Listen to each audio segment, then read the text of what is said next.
The Galactic Council chamber fell silent as Ambassador Zephyr 9 of the Crystalline Consortium activated the holographic display.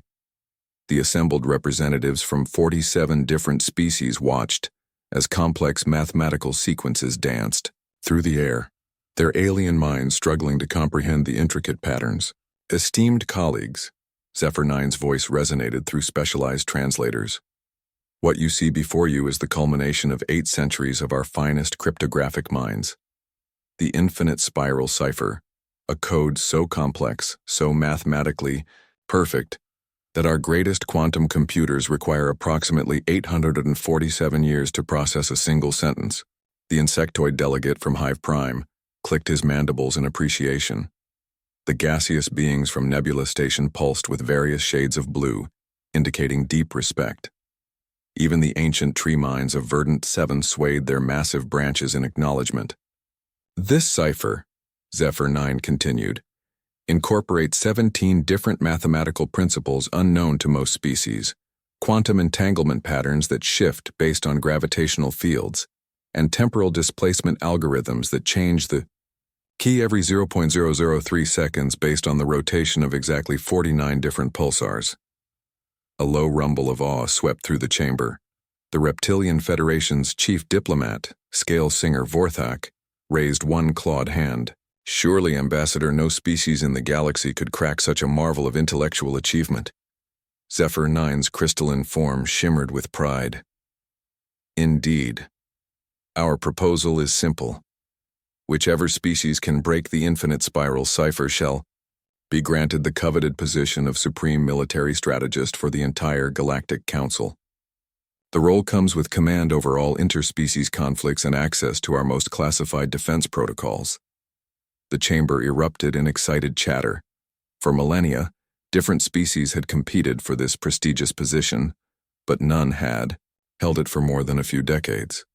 The offer seemed almost too good to be true.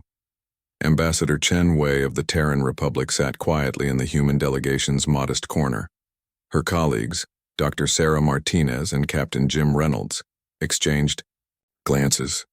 They had arrived at the council chambers that morning expecting routine trade negotiations, not a cryptographic challenge that could reshape galactic politics. The rules are straightforward, Zephyr 9 announced.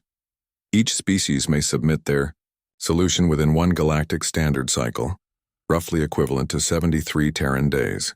Given the complexity involved, we expect most civilizations will require the full duration.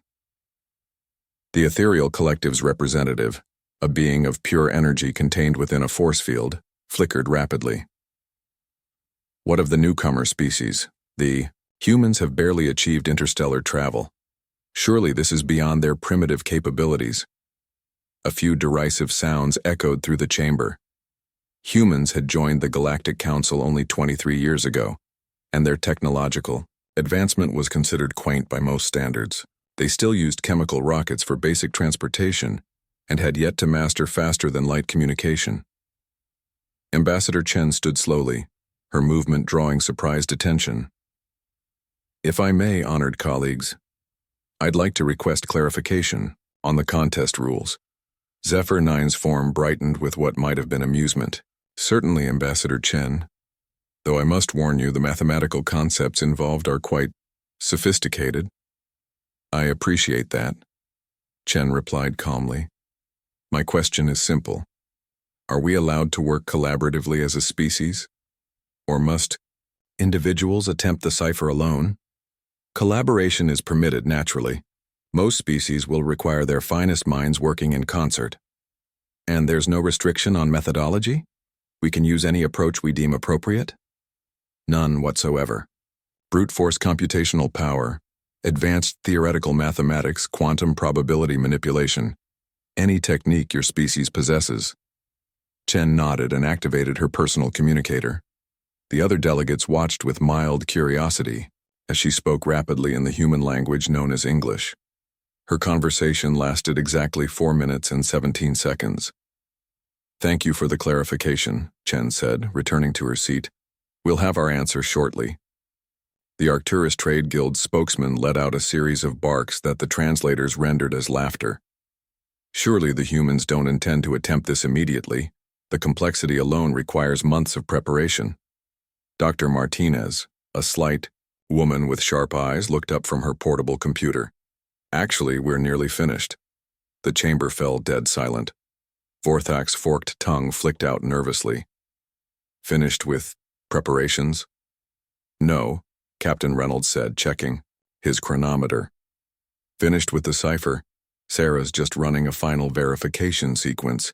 The silence stretched on for nearly 30 seconds before Zephyr 9 managed to speak. Impossible. The quantum entanglement alone requires specialized equipment that your species doesn't possess. The temporal displacement calculations need processing, power beyond your technological capability. Dr. Martinez looked up with a gentle smile. Oh, we didn't try to solve it mathematically. That would take forever. We just asked my cousin Eddie. Your cousin Eddie? He's 12, lives in Detroit, runs a puzzle club at his middle school. Martinez tapped her screen a few more times. Kids these days are incredible with pattern recognition. I sent him the cipher over our quantum Ansible connection about 15 minutes ago. He texted back with the solution while eating lunch. The holographic display suddenly shifted, revealing the decrypted message in clear Galactic. Standard. Congratulations to whoever breaks this code. The answer to the ultimate question is 42, but more importantly, never underestimate the power of fresh perspectives and collaborative thinking. Ambassador Chen stood again, her voice carrying across the stunned chamber. Eddie says to tell you that it's not really about the math at all. It's about recognizing that the pattern shifts are based on the Fibonacci sequence, and once you see that, the whole thing is just a substitution cipher with fancy window dressing. He also says the pulsar timing thing is brilliant misdirection, but ultimately irrelevant. Zephyr 9's crystalline form flickered rapidly, cycling through colors that had no equivalent in human visual spectrum. But the quantum computers, 8 centuries of development, Dr. Martinez shrugged.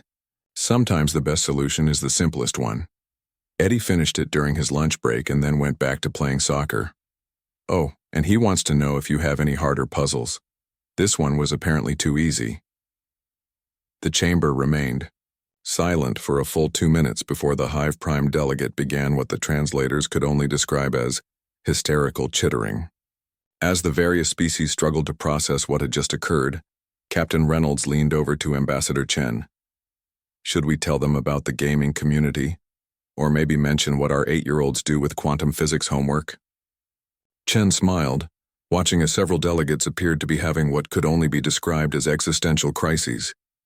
Let's save that for next time. I think we've made our point for today. And thus, humanity earned its first major position in galactic leadership, not through superior technology or ancient wisdom, but through the simple power of asking the right person the right question, and never underestimating what a determined 12-year-old could accomplish with a sandwich and 47 minutes of free time.